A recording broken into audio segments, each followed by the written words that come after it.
Amém. Ontem foi comemorado o centenário, pode sentar, de organização da igreja de Bento Ribeiro, que é filha aqui da igreja fluminense. No ano passado foi comemorado o centenário de Bangu, que também é filha aqui da Fluminense. No ano passado também a igreja de Campo Grande comemorou o centenário de início do trabalho. Bangu e Bento Ribeiro ontem comemoraram o centenário da organização oficial do trabalho. Campo Grande comemorou o início da pregação do Evangelho lá em Campo Grande. Só daqui a uns 10 anos que vai ser o centenário oficial do trabalho em Campo Grande. Os 3 trabalhos foram iniciados por um homem chamado Alfredo Pires de Azevedo, que andou aí pregando o Evangelho por essa zona oeste. Isso era um sertão, né? Campo Grande era o fim do mundo, e ele andou aí Bento Ribeiro, Bangu, Campo Grande, pregando nesse lugar todo. Em todos os lugares hoje tem igrejas que deram filhas e tudo o trabalho. Isso alegra o coração do pessoal. Então ontem, nesse mês todo, Bento Ribeiro está fazendo cultos de gratidão a Deus pelo centenário. No domingo passado pregou a Damares, filha do pastor Amaury Jardim, que é pastora da igreja do Lins, e eles homenagearam aqueles que já tinham passado pela igreja e que já morreram. Então publicaram fotos lá, tudo. E a Damares pregou ontem, o dia mesmo do centenário. Convidaram o pastor da igreja mãe, da igreja fluminense, para pregar, e fizeram um culto que foi homenagear a vigília. Bento Ribeiro tinha uma vigília que ficou famosa. Acho que não existe mais a vigília de Bento Ribeiro. Sempre na primeira sexta-feira de cada mês, dava 5.000 pessoas na vigília de Bento Ribeiro. Aí chamaram o cantor Marcos Góes, que eu não sou muito por dentro desses detalhes, mas eu acho que o Marcos Góes começou ali ele é casado com a filha do pastor Valquir Maia, recentemente falecido, e aí pediram que ele cantasse muito. Aí o culto começou às 7h30, deram a palavra para ele 7:50, e ele cantou até 9h20. Que voz boa, né? 1h30 cantando, cantou 30 músicas. E essas músicas antigas, conhecidas do pessoal da vigília, todo mundo cantava, chorava, não sei o quê. Aí quando acabou esse louvorzão todo aí o pastor falou para mim no meu ouvido: pastor, fica à vontade com a pregação. Mandou ficar à vontade, preguei até 10h30, aqui não tem problema. Mas foi uma boa reunião ali em Bento Ribeiro. E eu saí de casa com um texto na cabeça, acabei não pregando lá. Eu ia pregar sobre esse texto de Tessalonicenses, as marcas de uma igreja saudável, aí na primeira carta que Paulo escreve aos Tessalonicenses. Paulo tem um xodó por essa igreja. Eu acho que o xodozão mesmo de Paulo era Filipos, né? Mas ele tinha uma beirinha no coração lá bem grande que ele dava aos Tessalonicenses, porque quando ele fala de fé, esperança e amor, ele fala dessa igreja, né? Aí no versículo 3 da primeira carta, no capítulo 1, recordando-nos diante do nosso Deus e Pai, ele fala da operosidade da vossa fé. Uma fé que opera, uma fé que trabalha, uma fé que não é só de boca para fora, é uma fé que produz. Da abnegação do vosso amor.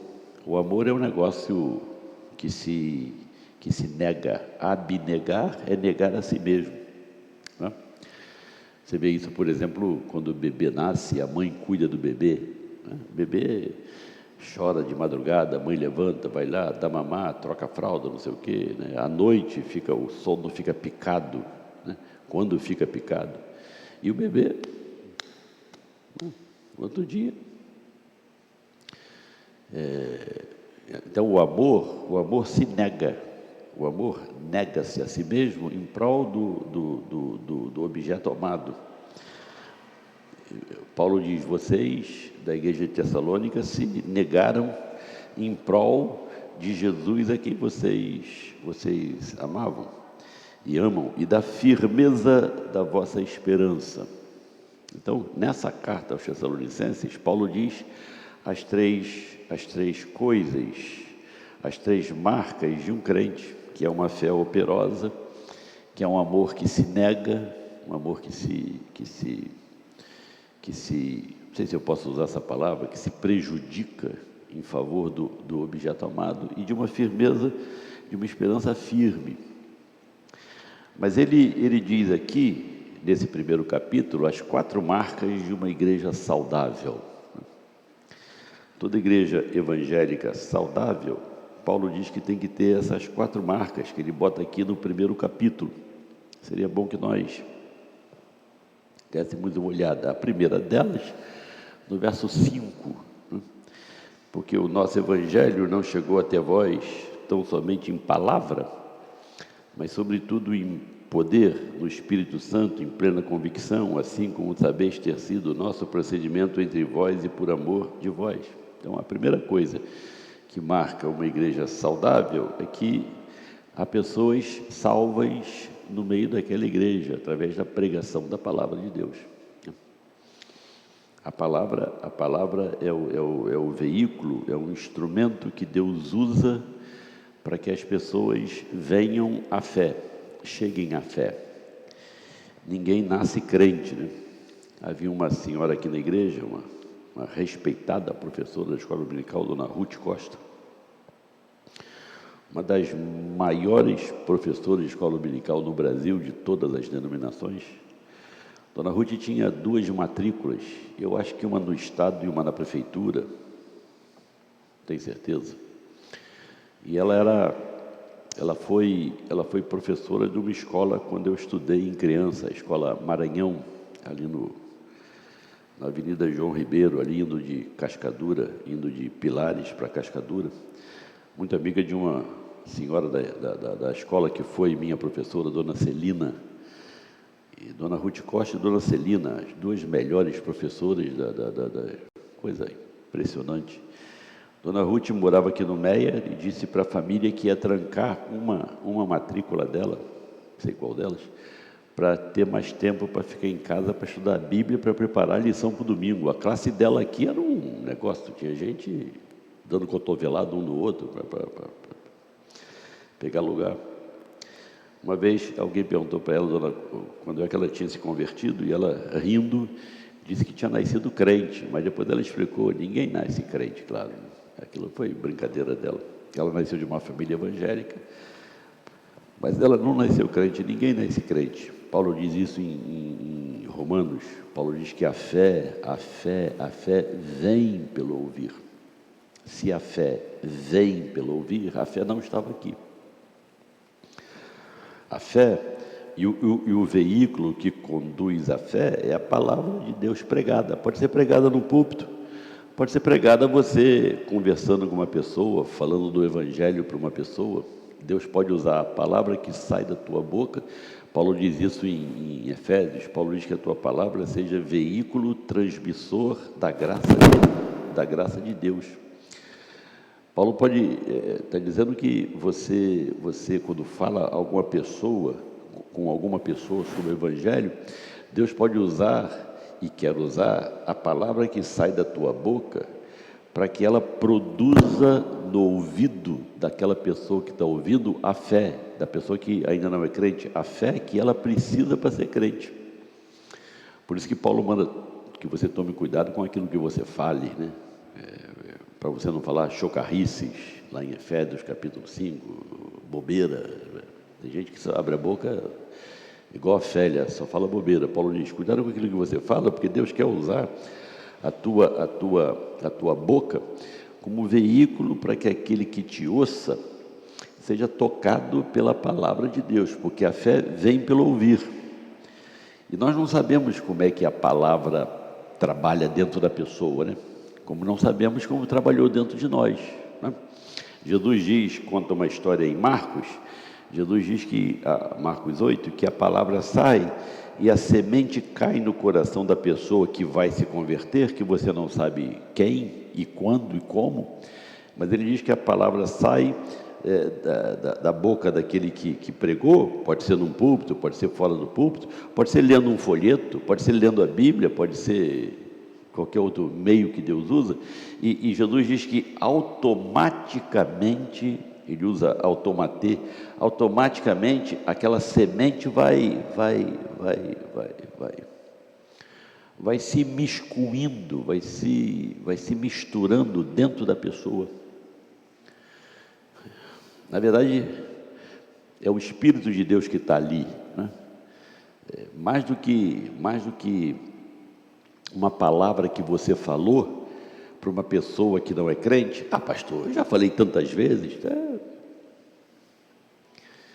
Eu lembro lá em Vicente Carvalho, Dona Sebastiana era uma senhora da igreja, 70 e muitos anos, de uma vida muito difícil, que desde a pequeninice dela lutou pela sobrevivência. Então, quando chegou com 50 anos, já estava com toda estropiada, a coluna toda arrebentada, morava nos fundos de uma carvoaria. Dona Sebastiana criou uma menina que ela sempre criou, levou na igreja, e a menina nunca quis nada com o evangelho, até que um dia a menina deu uma firmada, ficou um tempo, tudo, mas depois casou, saiu. Nancy casou com Davi. E aí, mas Dona Sebastiana, sempre que nós fazíamos visitas à tarde, domingo, a gente ia lá na casa da Nancy, falava, orava. Um dia, Nancy morava no terceiro andar de um prédio sem elevador.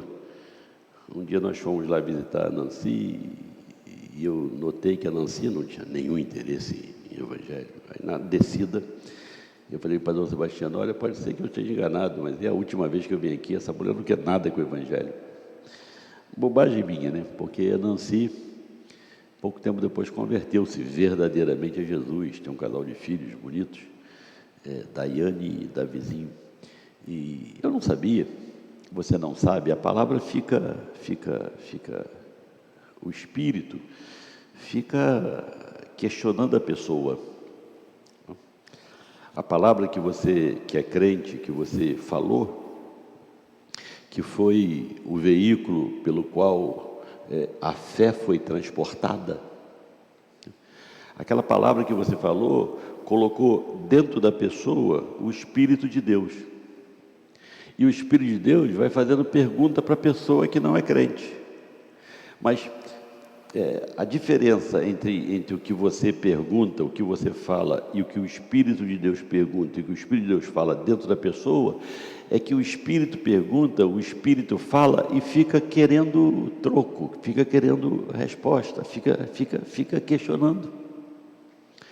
Não vê o profeta Amós? Ele não pergunta lá no livro dele, rugiu o leão, quem é que não vai ouvir? Quando um leão ruge do teu lado, até o surdo ouve, né? Um leão com a boca desse tamanho, acima de você. Assim é a palavra de Deus, ela ruge dentro da pessoa, ela faz pergunta, não é? Como é que esse cara está falando na minha vida? Eu nunca falei nada disso para ele, nem para ninguém. Coitado, não sabe, é o Espírito de Deus que sabe todas as coisas. E ela fica, e antes, quando você pergunta para a pessoa sobre teologia, sobre se ela crê em Deus, se ela não crê em Deus, o que ela acredita, ela dá lá as respostas dela, ela nem sabe se aquilo que ela falou é bom, é aquilo que ela acha que pensa, ela acha que é livre, ela acha que faz o que ela quer, ela acha que ela manda o nariz dela, ela fala aquele monte de bobagem. Mas quando o Espírito de Deus fala com ela, o Espírito de Deus diz, não é assim. Por isso que a Bíblia diz, Jesus diz que o Espírito de Deus nos convence. Convencer é um verbo que diz que o Espírito vence junto, o Espírito junto. É o Espírito de Deus com o Espírito da pessoa. E ele fica dizendo, não, isso que você pensa, será que é verdade? Você crê mesmo que é verdade? E ele fica... Então, a palavra de Deus, que é a verdade, vai sendo colocada dentro da pessoa, pelo Espírito de Deus que está lá dentro, e vai lutando contra a pessoa. Porque nenhum de nós quer ser crente. Nenhum de nós quer ser crente. Uma vez eu fui pregar em Itaboraí, e quando acabou a pregação, o pastor da igreja fez apelo. Aí vieram lá umas 4, 5 pessoas na frente, não sei quantas. Uma delas lá fora depois disse para mim: pastor, eu sabia que o senhor ia pregar hoje, eu vim aqui para me converter com o senhor. Coitado.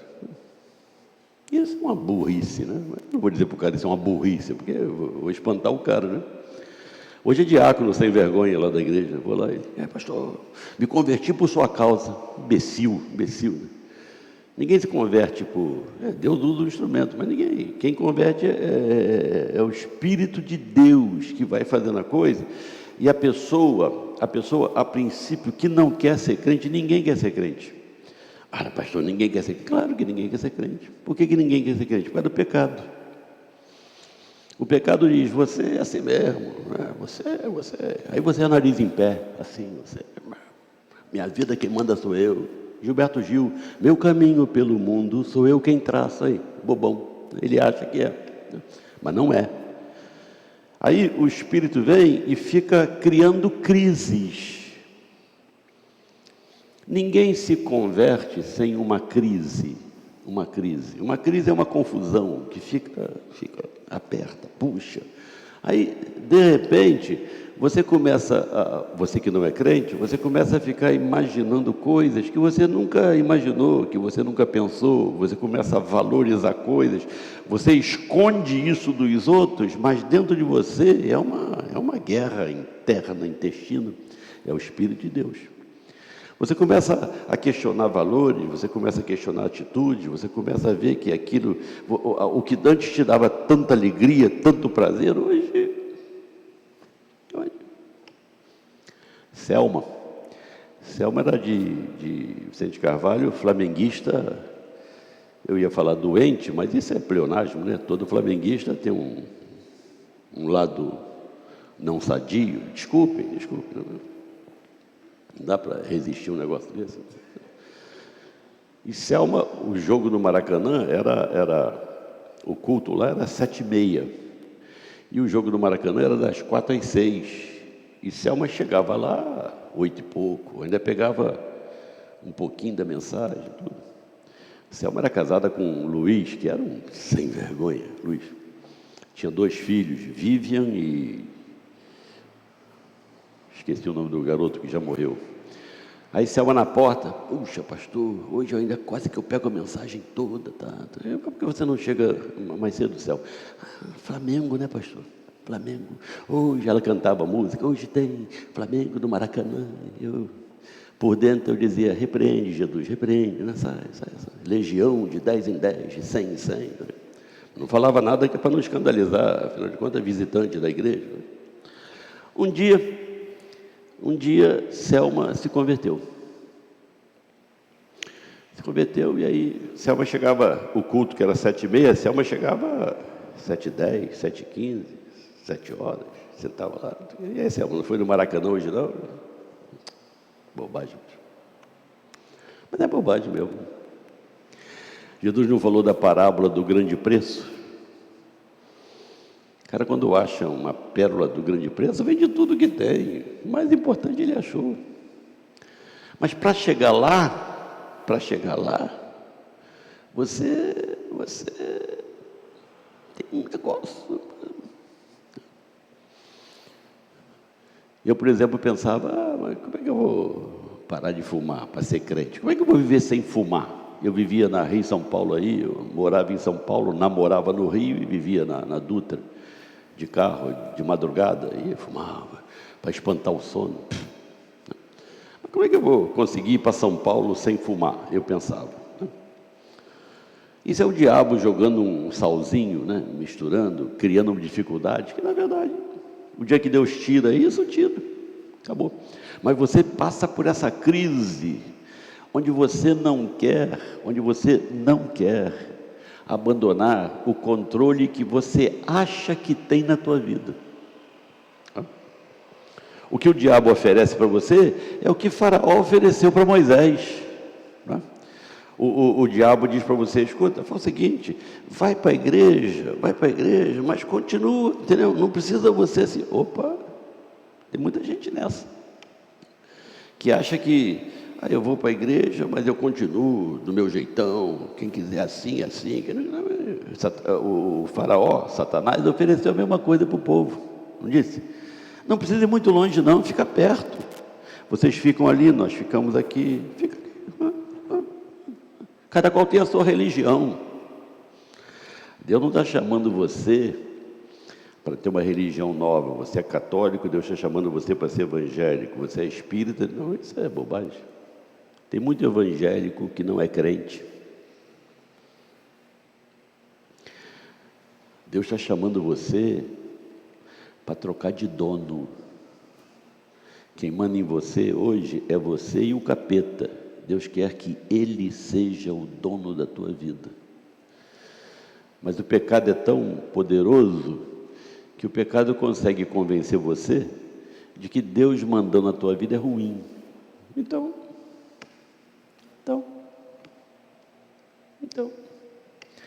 continua você a mandar na tua própria vida. Mas Deus está oferecendo para ser o teu dono. E todo mundo que troca de dono, Jesus não falou isso? Vinde a mim, todos vós que estáis cansados e sobrecarregados, e eu vos aliviarei. Todo mundo que troca de dono, antes de trocar de dono, tem essa. Porque nós não queremos. Então, uma igreja saudável é uma igreja onde essa luta se trava, onde um púlpito é saudável, onde o púlpito é fiel à palavra, onde o púlpito sabe da obra que o Espírito Santo faz no ouvinte. O Espírito Santo faz no ouvinte. E aí aí você tem duas vertentes, né, no Evangelho. De um lado tem Billy Graham, o homem que toda a pregação fazia apelo. E do outro lado você tem Lloyd Jones, um homem que foi, durante 30 e poucos anos, foi pastor da igreja de Westminster, na Inglaterra, foi capelão da rainha da Inglaterra, dessa mulher que não morre aí, Elizabeth. Essa mulher não morre não, né? Duvido que essa mulher vai morrer, né? Essa mulher bebeu alguma coisa aí da Bahia, qualquer coisa, essa mulher não morre, né? É só você ver os presidentes dos Estados Unidos, Nixon, Johnson, todos eles, né? Você nem nunca ouviu o nome do presidente dos Estados Unidos, ela já era a rainha da Inglaterra, o cara já morreu, a mulher. Ele foi pastor dela durante, não sei quantos, ele era médico, ele era do País de Gales. País de Gales é um negocinho ali colado na Inglaterra, onde Renata Síria morou uns anos ali perto. Ela morou em Rio, onde Levi estudou. E ele era de Abaivaron, um pouco mais abaixo. Aí um dia o pastor da igreja de Westminster saiu da igreja e ele disse para a mulher dele, e a igreja começou o processo de sucessão pastoral, e ele disse para a mulher dele, ele era casado, tinha uma filha, ele disse, eu não sei porquê. Aí saiu no jornal, né, que o Westminster estava procurando um novo prelado. Ele disse para a mulher, eu não sei porquê, isso vai passar por nós. Ninguém tinha dito nada para ele, essas coisas que ele achou que... E aí veio o convite para ele ir para a igreja, aí ficou com outro pastor, depois outro pastor foi entregando, e ele ficou 30 anos. Lloyd Jones, uma das maiores inteligências evangélicas de todos os tempos do século passado, ele disse, perguntaram para ele, mas o senhor prega e não faz apelo, nunca fez um apelo? Ele disse, não precisa. Por que não precisa? Porque o Espírito de Deus fala dentro da pessoa. E quando a pessoa entende que é o Espírito de Deus, tem duas coisas, ou a pessoa entende que é o Espírito de Deus, ou a pessoa não entende. Quando a pessoa não entende e quer entender, ela procura ajuda. Ela vem para a escola dominical, ela procura alguém experiente, ela procura o pastor, ela procura alguém conhecido, crente, e coloca essa dúvida. Ou geralmente ela vem para a escola dominical, porque o púlpito levanta questões e a escola dominical elucida as questões. Isso se a pessoa tiver interesse. Se não tiver interesse, vai embora. Mas se ela tem interesse em saber o que é isso que está acontecendo com ela, ela vai chegando. Foi assim conosco, não é? Quando o Espírito grudou a gente, não foi? Quando o Espírito grudou a gente, nós vimos. Por que a gente vinha para a igreja? Porque a mamãe obrigava, porque a namorada estava lá, porque a gente tinha um crush que a gente estava olhando na igreja, não é? Saber de igreja, não é? Mas quando o Espírito fisgou, quando você, peixe bobo, abriu a boca e o anzol do Espírito grudou, não precisava nem te chamar mais. Laís tem uma tia, morreu, que evangelizou a Barra de Guaratiba, lugar de praia lá na Zona Oeste, depois da Barra da Tijuca, Barra de Guaratiba. Ela não queria ir para a igreja, a que morava lá, mas a tia de Laís queria que ela fosse para a igreja. Aí saía de Campo Grande no verão, acabava a escola dominical, meio-dia em Campo Grande, ia para casa, dava almoço para todo mundo, tomava banho, trocava de roupa, voltava para a rodoviária em Campo Grande para pegar um ônibus para ir para Barra de Guaratiba, longe, uns 30 e poucos quilômetros, no verão, esse calorzinho do Rio. É por isso que a Bíblia diz, da abnegação do vosso amor. Porque é muito mais, o corpo nosso pede uma cama, um arzinho condicionado, um domingo à tarde.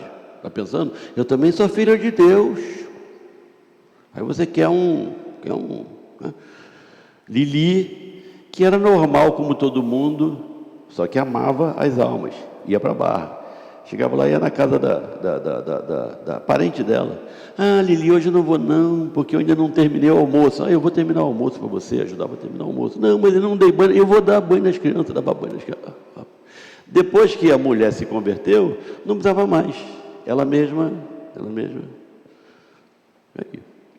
Então, uma coisa é a pessoa ter interesse, em saber o que é aquilo.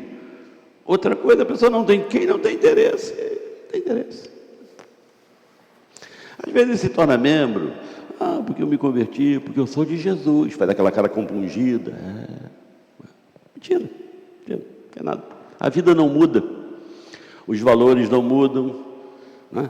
O que guia a pessoa, eu sou assim mesmo. Claro, eu sei que você é assim mesmo. Você é assim mesmo, que Jesus morreu por você, porque você é assim mesmo. Porque se você fosse diferente, Jesus não precisava morrer mais. Mas a pessoa está na igreja porque acha, porque eu estou na igreja, sabia? Eu fui batizado, aqui ó, meu batismo, 1740, foi, Quem me batizou foi João Batista, sabia?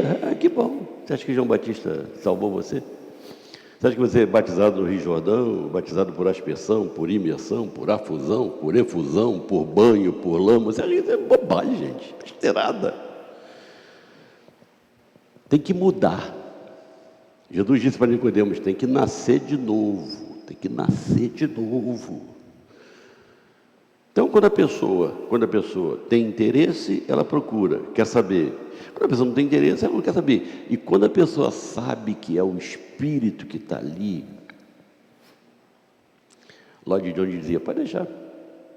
Não tem problema nenhum. Eu até quero saber, quando eu chegar no céu, como é que foi o encontro do Lloyd Jones com o Billy Graham. Quero ver. Vou procurar um anjo fofoqueiro lá em cima para ver se isso é o faísca do encontro dos dois, né? Eu acho que o Lloyd Jones, provocador, todo inglês é provocador, né? Deve ter dito,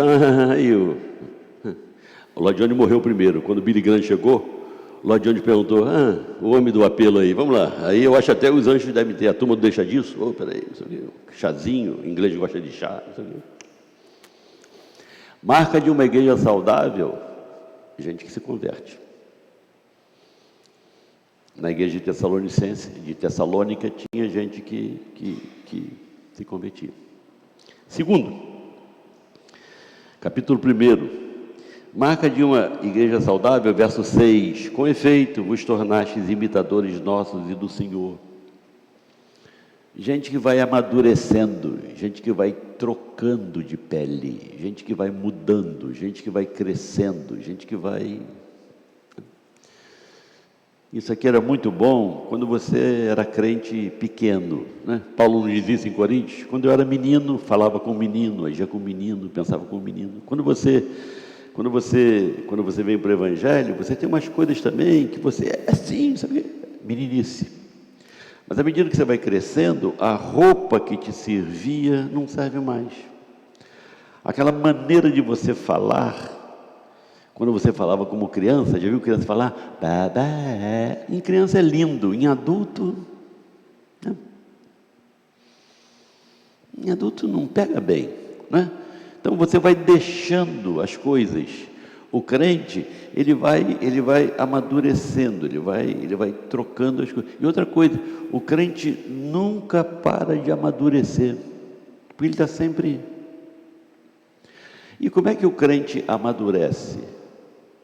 Quando ele se expõe à palavra. Quando alguém dá uma aula e ele fica meditando naquilo que ele está aprendendo, naquilo que a palavra diz e naquilo que ele faz. Ele confronta ele contra a palavra, ele confronta a palavra contra ele. Quando ele lê a Bíblia sozinho em casa, meditando, para isso, ele precisa saber que isso é bom para ele. Nem todo mundo sabe, nem todo mundo se aplica a isso, nem todo mundo se disciplina para isso. Nós somos, todos nós, indisciplinados. Precisamos ter disciplina para isso, para a leitura bíblica. Por isso que eu boto no boletim. Por que você hoje, quando levanta, escova o dente? Por quê? Você lembra quando você começou a escovar o dente? Sozinho? Né? Antes de você escovar o dente, o que você ouvia da tua mãe, da tua avó, do teu pai? Já escovou o dente? Já lavou a boca? Já foi no banheiro? É assim. A criança é assim, né? Até um dia em que você, sozinho, né, você vai lá e não precisa ninguém mais te mandar. Mas não é ruim você com 14 anos, já tomou café? Já escovou o dente? Mas se não falar, você não... Até que você cria o Tupi, um rapaz que trabalhou comigo lá em São Paulo, era de Guaratinguetá. Um dia falou para mim: tem ódio da minha avó, Paulete? Tem ódio da tua avó porque eu saio de casa, ela está na janela, lá em Guaratinguetá. Tupi, trocou a cueca. Só porque ele gostava de ficar com a cueca 3, 4, 5 dias. Coisa de garoto. Tem um garoto que eu conheço, não vou dizer o nome, que eu deixei no retiro de carnaval na sexta-feira à noite, fui buscar na terça-feira. Quando eu fui buscar na terça-feira, a mãe falou: é a mesma roupa? Sexta, sábado, domingo, segunda, terça, 5 dias. Não chega a ser um recorde mundial, mas é... Aí eu chamei o menor: ô, gente boa, eu estou enganado? Eu vou tomar banho, os grandões não deixam, eu vou lá, eu sou pequenininho, não sei o quê. Então vamos tomar banho agora que eu vou deixar você tomar banho. A cueca era um cimento, né? Hoje é capaz de dar bronca nas filhas, tem 2, está vindo a terceira aí, é capaz de... Aí não toma banho hoje. É vontade de esganar, mas pega mal. Pastor esgana filho que cuida mal da filha, né? Mas por que você cria essas coisas? Porque alguém ficou em cima até que você, sozinho, você... Então, a tua exposição à palavra faz você ser gente que vai amadurecendo, gente que vai perdendo coisas e ganhando outras. Na verdade, que vai trocando, vai deixando algumas coisas que você não precisa carregar e vai incorporando outras que seria bom que você carregasse. Mas para fazer isso, você precisa ter um compromisso com aquele que te chamou. Na igreja em Tessalônica tinha gente amadurecida. Terceira coisa, versículo 8: porque de vós repercutiu a palavra do Senhor não só na Macedônia e Acaia, mas também por toda parte, se divulgou a vossa fé para com Deus. Pessoas que têm uma mentalidade em missões. Chegou a mim porque alguém trouxe para mim. Chegou a palavra de Deus até a minha pessoa porque alguém trouxe a palavra de Deus para a minha pessoa. Mas precisa que outros que ainda não receberam essa palavra também sejam. Paulo tem aquelas perguntas em Romanos, lembra delas? Romanos capítulo 10, são perguntas feitas a crentes. E quem tem que responder essas perguntas somos nós. Paulo diz, versículo 9, Romanos capítulo 10, versículo 9: se com a tua boca confessares Jesus como Senhor e no teu coração creres que Deus o ressuscitou dentre os mortos, serás salvo. Se com a boca confessares e no coração crer, você vai ser salvo, porque com o coração se crê para a justiça e com a boca se confessa a respeito da salvação, porquanto a Escritura diz, todo aquele que nele crê não será confundido, porque não há distinção entre judeu e grego, uma vez que o mesmo é o Senhor de todos, rico para com todos os que o invocam, porque todo aquele que invocar o nome do Senhor será salvo. Joel diz isso. E aí Paulo começa com as perguntas dele, que você precisa dar a resposta. Versículo 14, como porém invocarão, isso é, invocar é chamar para dentro, é vocar para dentro, como porém invocarão aquele em quem não creram? Como é que o cara vai invocar a Deus se ele não crê em Deus? E como crerão naquele de quem nada ouviram? E como crerão naquele de quem nada ouviram? Como é que o cara vai crer em alguém que nunca ouviu falar? Não é? E como ouvirão se não há quem pregue? Sexta-feira agora, Tiago entrou para a mata, foi lá para... eu sempre faço confusão com aquelas aldeias, Inajá parece, é a aldeia mais longe de Boa Vista, fica já no estado do Pará, né? Você olha o mapa do Brasil, aí está o Macapá, está o Pará, está o Amazonas, então e Boa Vista lá em cima. Então ele desceu 3 horas e 15 de voo. A Asa do Socorro cobra R$6.000 do missionário para fazer esse voo de Boa Vista até Inajá. 6.000 para ir, mais 6.000 para voltar. Foram Tiago, Quinha, que é o sogro dele, e mais um. Esse outro ia para mais meia hora depois de Inajá, para o lado assim. Então ali foi 18.000. 6 de Tiago, 6 de Quinha, 6 do outro. 18. Acho que o outro foi 6 também. Mais 18 para voltar. Tiago foi dar Apocalipse. Eu falei, Apocalipse, cara, não tinha nada mais... Não, agora o curso dele chegou ao Apocalipse, eles estão ansiosos por o problema do Apocalipse, ele disse, é eu botar a linguagem do Apocalipse num jeito que eles entendam, porque o índio, você não pode dizer que Jesus disse que eu sou o pão da vida, ele não sabe o que é pão. Jesus é aquele negócio branco, como é que chama aquilo? Biju. Jesus é o biju da vida, né? Porque se falar pão, não sabe o que é pão. Então tem que... Agora o Apocalipse, você traduzir o Apocalipse, é um exercício de loucura, eu acho. Mas como ouvirão de quem nada ouviram? E como ouvirão se não há quem pregue? Alguém tem que pregar.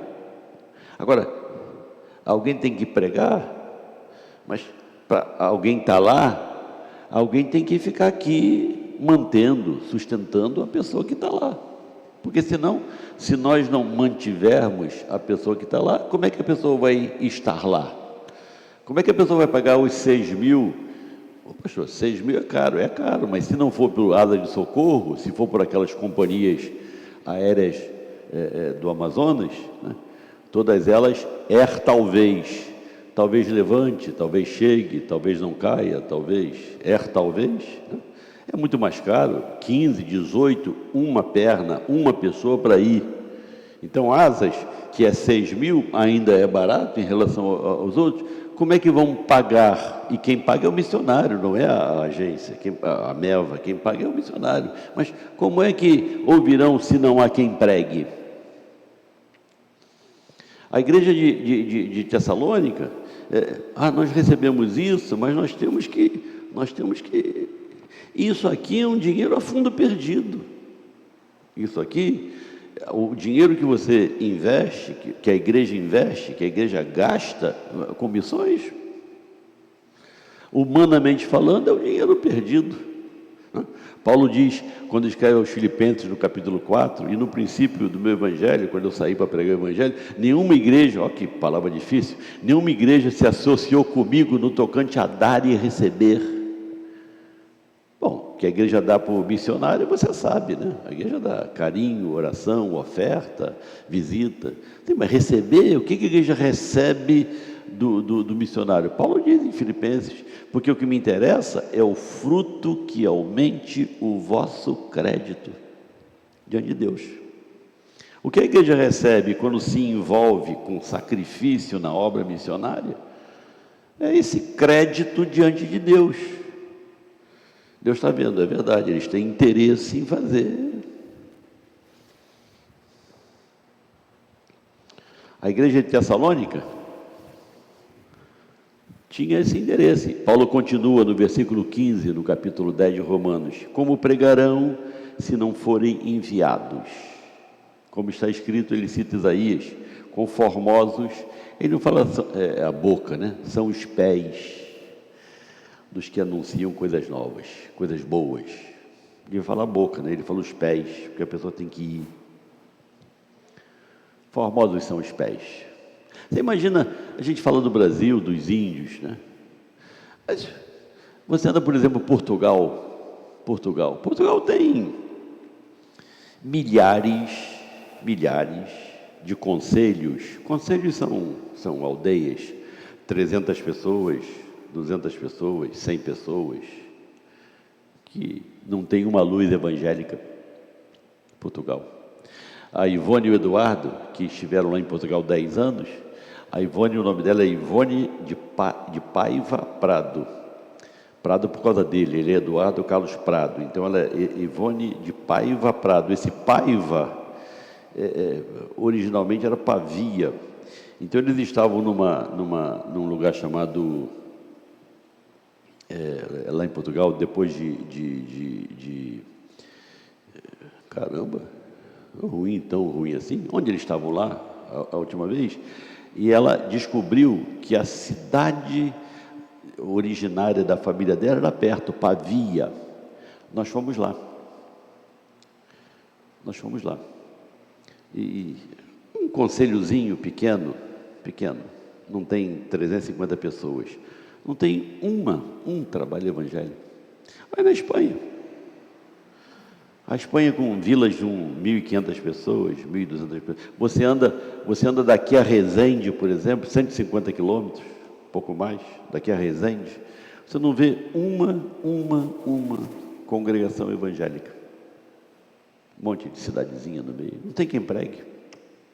Levi que teve que ficar na Macedônia agora, em Kosovo, por ali, agora já voltou para a Bulgária. Levi falou: Paulo, eu andei aqui em Macedônia, Kosovo, esses lugares todos aqui, o percentual evangélico aqui é 1%, 0,8%, não tem obreiro. Jesus disse: a seara é grande, os trabalhadores são poucos, rogai ao Senhor da seara. Aí o crente: Senhor, eu não tenho no meu coração nada em relação a missões. Isso para mim é completamente indiferente. Você é crente? Se você fizer essa oração a Deus, duvido que Deus não mude. Por quê? Porque Deus tinha um filho e fez do filho dele um missionário. Duvido que Deus não mude. Duvido que, se você for para o joelho, com o coração contrito, e dizer para Deus: Deus, Eu não tenho envolvimento nenhum com obra missionária, eu não oro, eu não oferto, eu não tenho disposição de ir. Na verdade, quem vai, quem não vai, para mim pra mim. Se você fizer essa oração diante de Deus, com o coração contrito, quebrantado, com sinceridade diante de Deus, duvido que Deus não mude. Duvido que Deus não te incomode, que Deus não vai te mostrar caminhos onde você pode ser um instrumento útil nas mãos de Deus para abençoar quem nunca você conheceu, nem vai conhecer aqui. Mas quando isso tudo acabar, isso tudo vai acabar. Isso tudo vai acabar. Você vai ver o fruto do teu penoso trabalho. Terceira prova de uma igreja saudável é o envolvimento com missões.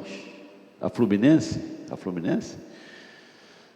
que pagava muito pouco para os obreiros, a Fluminense, numa assembleia de membros, resolveu que aonde chegasse o trilho da Central do Brasil, ia chegar uma igreja evangélica congregacional.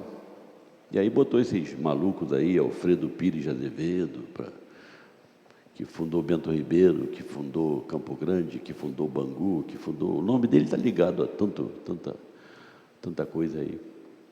Por quê? Essa coisa com missões.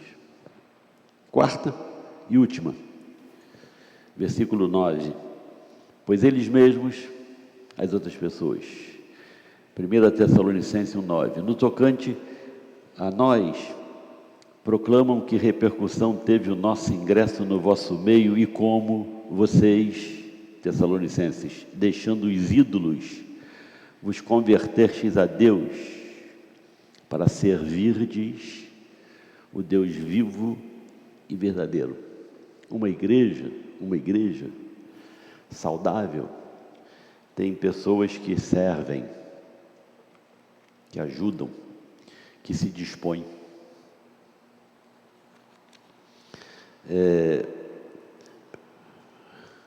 Alguém perguntou para Tiago, mas eu pensei que você morasse na aldeia. E não, eu vou uma vez por mês, voltou agora, eu vou uma vez por mês para a aldeia, e fico lá 10 dias, 8 dias, 12 dias, depende da aldeia, e volto, e trabalho na Meva, trabalho nos computadores dos missionários da Meva, da administração da Meva. Alguém precisa fazer isso. Alguém precisa receber correspondência, trocar correspondência, enviar correspondência. O missionário lá de Palimiú, olha, eu estou precisando de óleo para o gerador aqui aí tem um comprador em Boa Vista, que vai nos mercados, vê onde o óleo está mais barato e compra a quantidade que o missionário pediu e bota no carro da Meva e traz para a Meva e embala aquilo tudo, e no primeiro voo para lá, leva para o aeroporto, e o avião só leva 420 quilos, então tem que compactar bem o negócio. Eu estou precisando de esparadrapo, eu estou precisando de arroz, eu estou precisando de... O comprador, você é o quê? Você é missionário? Mas trabalha na aldeia? Não, eu trabalho com as compras. Com as compras, droga. Tira o comprador da Meva, vê se fica um missionário. Não fica um, dependem do comprador. O missionário que está lá no campo, trabalhando com os índios, aprendendo a língua, pregando a língua, depende do comprador, que depende de quem o sustente lá, porque trabalha o dia inteiro, a semana toda, para manter o missionário. Gente que serve, que não é o homem que traduziu a Bíblia, que gastou a vida 54 anos para traduzir. É verdade, mas só traduziu lá, só ficou lá porque tinha gente aqui que...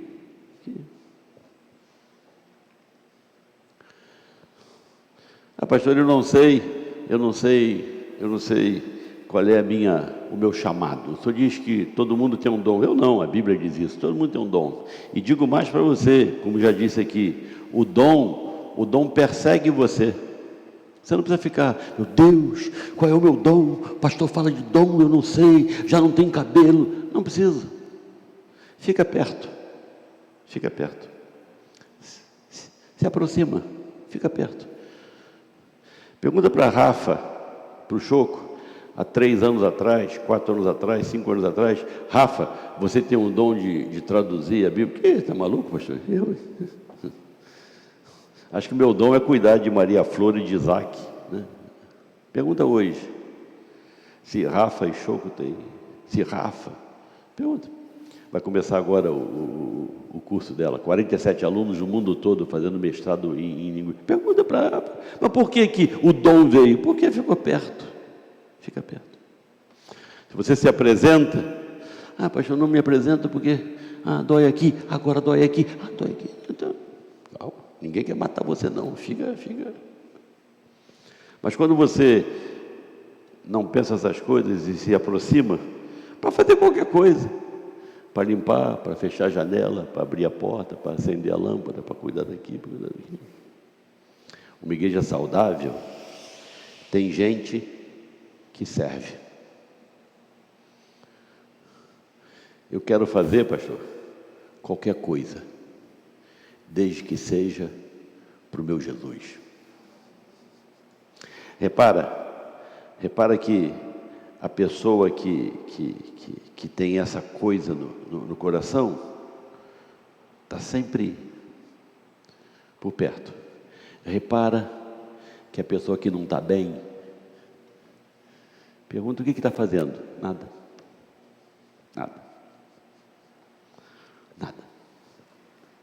Vê a vida espiritual.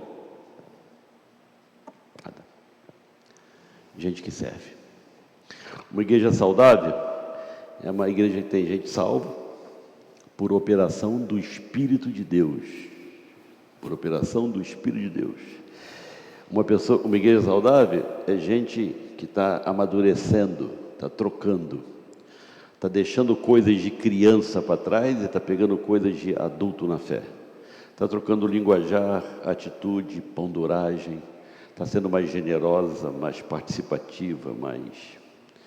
Uma igreja saudável é uma igreja que tem envolvimento com missões, que olha para o que tem mais dificuldade, porque no Rio está uma bagunça, né? Hoje a gente vem ali por dentro até a Vila Kennedy, né? Lá de casa até o Mendanha, lá na Avenida Brasil, no Mendanha, 10 quilômetros. Lá de casa até a Vila Kennedy, por esse caminho por dentro, meio, né? Não pode ser toda hora, mas por 10 quilômetros. Você ganha de Vila Kennedy até lá o Mendanha e ganha aquele trânsito demoníaco de Campo Grande. Aquilo não é um trânsito, não. Aquilo é um festival de capeta solto lá em Campo Grande. Você não anda. Campo Grande, você não anda. Estou até vendo uma casa perto de Marte. Então, assim que a Caixa aprovar a casa do Rômulo lá, eu já entrei com pedido, porque aquele trânsito de Campo Grande tá uma coisa horrorosa. Então, até esqueci o que eu estava falando, né? Trânsito de Campo Grande me deixa louco, né? Uma igreja é uma igreja que tem gente que se envolve com missões. Uma igreja que tem gente salva. Uma igreja que vai trocando as coisas, que vai deixando coisas que não prestam e vai absorvendo coisas que interessam ao Senhor da igreja, porque Romanos diz que o desejo de Deus, quando trouxe você para o Evangelho, é fazer você parecer com Jesus, porque o pecado fez com que a gente não parecesse com Jesus. Essa semana eu li projeto de lei na Câmara dos Deputados, que agora que não vai passar, não é possível que passe, projeto de lei que estabelece, que legaliza a família moderna. Não tem mais aqueles valores das famílias tradicionais, agora vai ter a família moderna. A família moderna, a mãe vai poder casar com o filho, a filha vai poder casar com a mãe, só estão vendo idade. só estão vendo idade. Mas outra coisa, não vai ser mais, se esse projeto de lei passar, não vai ser mais um homem e uma mulher, um marido e uma marida, não. Pode ser um homem e 2 mulheres, pode ser 2 mulheres, 4 homens. A família moderna. O Evangelho é para você perder essas coisas do velho homem, que vem do pecado, e você ganhar mais dos traços de Jesus. E uma igreja saudável, gente que serve. Queiramos nós sermos essa igreja saudável. Deus te abençoe. Vamos orar. Amanhã, às 7 da noite, nós teremos a nossa